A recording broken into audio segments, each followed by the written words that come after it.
శీతాకాలం వచ్చిందంటే మనకి క్యాలీఫ్లవర్ చాలా దొరుకుతుందండి. ఈ కాలంలో దొరికేటువంటి దీన్ని తినడం వల్ల మనకి విటమిన్ ఈ ప్లస్ బాడీకి కావాల్సిన మినరల్స్, విటమిన్స్ అన్నీ బాగా వస్తాయి. కనుక శీతాకాలంలో మనకి క్యాలీఫ్లవర్, క్యాబేజీ దొరికినంత కాలం క్యాలీఫ్లవర్ తినడం ఆరోగ్యానికి చాలా మంచిది. క్యాలీఫ్లవర్ చూస్తే మనకి గ్రేవీ కూర లేకపోతే ఆనియన్ వేసుకుని కూర ఏదో 2-3 రకాల కూరలు గుర్తొస్తాయి. అలా కాకుండా సాంబార్లో కూడా క్యాలీఫ్లవర్ చాలా బాగుంటుందండి. ఈరోజు నేను మీకు క్యాలీఫ్లవర్తో చేసే సాంబార్ చూపిస్తాను, చూడండి. క్యాలీఫ్లవర్ సాంబార్కి ఒక చిన్న క్యాలీఫ్లవర్ ఒకటి తీసుకుంటే సరిపోతుందండి. ఒకటి కానీ 2 కానీ ములక్కాడలు చిన్న చిన్న ముక్కలుగా కట్ చేసి పెట్టుకోవాలి. ఒక 2 ఉల్లిపాయలు కొంచెం పెద్ద పెద్ద ముక్కగా కట్ చేసి పెట్టుకోవాలి. ఒక 2 పచ్చిమిరపకాయలు, ఒక డల్లి అంతా కూడా వెల్లుల్లిపాయలు.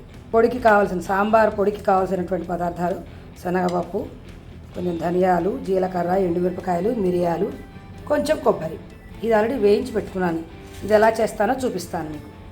నేను ఎప్పుడు సాంబార్ చేసేటప్పుడు ఈ విధంగా అప్పుడప్పుడు ఫ్రెష్గా పొడి చేసుకుంటానండి.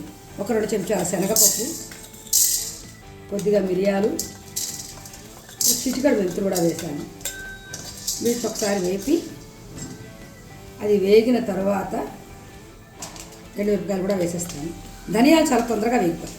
ధనియాలు, జీలకర్ర ఇంకా ముందుగా శనగపప్పు, మిరియాలు వేయించుకోవాలి. కొద్దిగా ఒక 2 స్పూన్స్ జీలకర్ర, 2 స్పూన్స్ ధనియాలు, మిరియాలు మొత్తం అన్నీ కూడా అందులో వేసి కొద్దిగా దోరగా వేయించుకుంటాను. చల్లారిన తర్వాత దాన్ని మెత్తగా పొడి చేసుకోవాలి.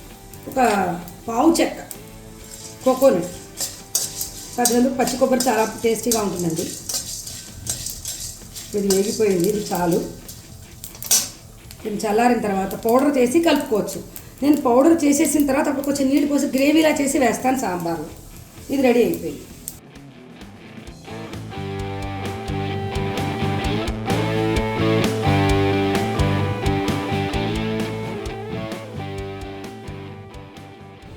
చింతపండు కూడా నానబెట్టి రెడీగా పెట్టుకున్నాను.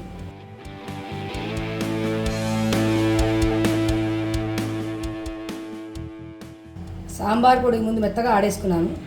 దీంట్లోనే చింతపండు కూడా వేసి తిప్పేసి గ్రేవీలా చేసుకుంటాను. పెద్ద పెద్ద గుత్తులుగా తరుక్కున్న క్యాలీఫ్లవర్ 2 సార్లు ఉప్పు వేసిన నీళ్ళలో వేసి కడిగేసేసి తీసుకున్నాను. ఇప్పుడు ఒక గిన్నెలో సాంబార్కి నీళ్లు పెట్టుకున్నాను. అవి కొంచెం ఉడుకు పట్టింది కదా. ఇప్పుడు ఈ ముక్కలు ఇందులో వేస్తాను, చూడండి.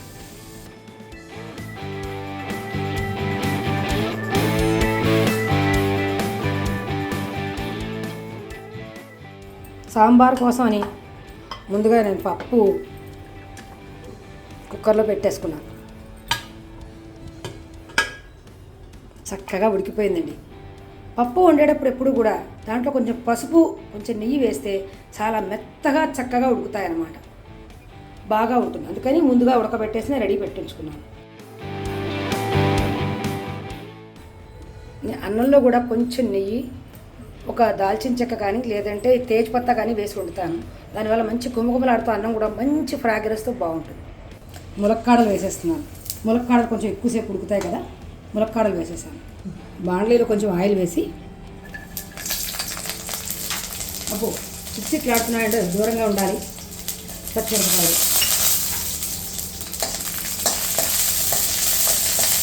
అవి పెట్టుకునే కప్పుడు ఉల్లిపాయ ముక్కలు పెద్ద పెద్దగా తరుక్కోవాలి. మరి చిన్నగా తరిగేస్తే బాగుంది. ఉల్లిపాయ కొంచెం వేగితే సరిపోతుంది, కొంచెం పచ్చి వాసన పోయేలాగా. కొందరు పచ్చివి వేసుకుంటారు, అలా కూడా వేసుకోవచ్చు. బట్ నాకు ఇలా అలవాటు. కొంచెం ఒక్కసారి వేయిస్తానన్నమాట. వేయించి ఉడుకుతున్న నీళ్ళలో వేసేస్తే ఇవన్నీ ముక్కలు చక్కగా ఉడుకుతాయి. ఈ లోపల పప్పు ఉడుకుంది కదా, దాన్ని కూడా నేను మిక్సీలో వేసి తిప్పుతాను. తిప్పితే మెత్తగా అయిపోతుంది. చక్కగా ఉడికిపోయింది. చాలామంది పప్పు తింటే మాకు కడుపు నొప్పి వస్తుంది, గ్యాస్ ఫార్మ్ అవుతుంది అంటారు కదా. దానికి మీకు చిన్న టిప్ చెప్తానండి. పప్పు మార్కెట్ నుంచి తెచ్చుకున్న వెంటనే కిలో పప్పు కూడా 1 గంట సేపు కొంచెంసేపు ఎండబెట్టేసి దాన్ని ఒక 2 నిమిషాలు వేయించుకోవాలన్నమాట. మొత్తం పప్పు అంతా ఒక్కసారి బాండ్లీలో వేయించేసుకున్న తర్వాత దాన్ని దాచుకుని దాన్ని వండుకుంటే గ్యాస్ ప్రాబ్లమ్స్ ఉండవు. చిన్నపిల్లలకి, ముసలి వాళ్ళకి కూడా తొందరగా అరిగిపోతుంది అన్నమాట పప్పు. అదేవిధంగా పప్పుని బేడలు అంటారు కొందరు.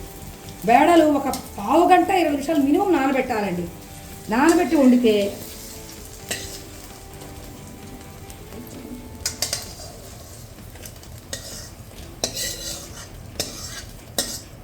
చక్కగా అన్నీ ఉడికిపోతాయి. ఉడికిన తర్వాత క్యాలీఫ్లవర్ కూడా ఆల్రెడీ ఉడికి రెడీగా ఉంది మన దగ్గర. క్యాలీఫ్లవర్ చాలా తొందరగా ఉడికిపోతుంది, అందుకని ఇవన్నీ ఉడికిన తర్వాతే క్యాలీఫ్లవర్ వేసుకోవాలి. ముందుగానే క్యాలీఫ్లవర్ వేస్తే చాలా మెత్తగా పేస్ట్లా అయిపోతుంది. దీంట్లో ఉప్పు కూడా వేసాను, పసుపు వేసాను నీళ్ళలో. దీన్ని బాగా ఒక 10-15 నిమిషాలు ఉడకనివ్వాలి. ముక్కలు ఉడికాయి. పప్పు కూడా నేను ఒకసారి మిక్సీలో వేసేసి దీంట్లో వేస్తాను. అప్పుడు యూనిఫామ్గా బాగా కలుస్తుంది. ఆల్రెడీ మసాలా అంతా కూడా సాంబార్ పొడి, చింతపండు, కొబ్బరి కూడా కలిపేసి రుబ్బేసి ఇలా పేస్ట్లా చేస్తాను. ఇది లాస్ట్లో వేస్తాను. ఇదంతా పప్పు ముందు వేసేసి బాగా కలపలా ఉడకనివ్వాలి.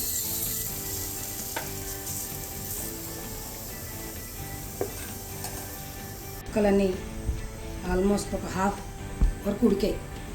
ఇప్పుడు దీంట్లోకి ఈ రుబ్బి పెట్టుకున్న గరం మసాలా ఉంది కదా, మసాలా సాంబార్ మసాలా మొత్తం ఇది కూడా వేసేస్తున్నాం. వేసేటప్పుడు వేస్తూ కలుపుతూ వేయాలి, లేకపోతే ఉండగట్టేసి రాయిలా అయిపోతుంది. ఇది వేసాక బాగా ఒక 10 మినిట్స్ ఉడకాలి, లేకపోతే పచ్చివాసన ఉంటే మాత్రం టేస్ట్ బాగుండదు.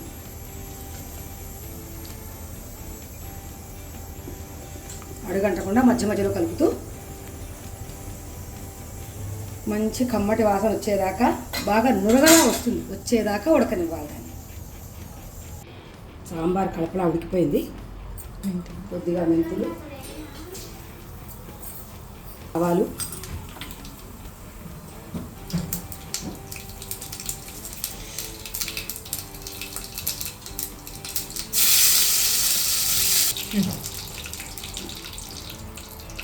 ఇంగువ. సాంబార్కి ఇప్పుడు ఇంగువ చాలా బాగుంటుంది. ఇంగువ, కారం, మన సాంబార్ పొడిలోకే కారం వేసాం కదా, ఇప్పుడు ఇంకా సరిపడేలా ఈ విధంగా కారం కూడా నూనెలో కొంచెం వేగితే కమ్మటి వాసన వచ్చి చాలా టేస్టీగా ఉంటుంది. ఇది వేగిపోయింది కదా. ఇప్పుడు ఈ గుమగుమలాడే పోపుని ఈ కడపడా ఉడుకుతున్న సాంబార్లో వేసేయాలి. ఇక్కడ వాసన మంచి వాసన వస్తుందండి. ఒక్క 2 నిమిషాలు ఉడకనిచ్చి కట్టేస్తే అయిపోతుంది. ఈ సాంబార్లోకి మంచిగా అప్పడాలు, వడియాలు చేసుకుని అద్భుతంగా ఉంటుందండి. ఆదివారం స్పెషల్ ఇలా చేసుకోవాలి. ఈ సీజన్లో మనకు క్యాలీఫ్లవర్ ఎక్కువ దొరుకుతుంది కనుక క్యాలీఫ్లవర్తో రకరకాల వంటలు చేసుకుని తింటే మన బాడీకి కావాల్సిన విటమిన్ ఈ, ఈ వింటర్లో మన స్కిన్ బాగుండడానికి విటమిన్ ఈ కావాలి మనకి. అందుకని కావాల్సిన విటమిన్ ఈ అంతా కూడా మనకు దీని ద్వారా లభ్యం అవుతున్నమాట, దొరుకుతున్నమాట. దీంట్లో దింపేసే ముందు కొత్తిమీర కూడా కట్ చేసేసి వేసుకోవాలి. కొత్తిమీర కూడా ఆరోగ్యానికి చాలా మంచిది, లివర్కి చాలా మంచిది. కొత్తిమీర వేసేసి కట్టేసి వెంటనే మూత పెట్టేయాలి.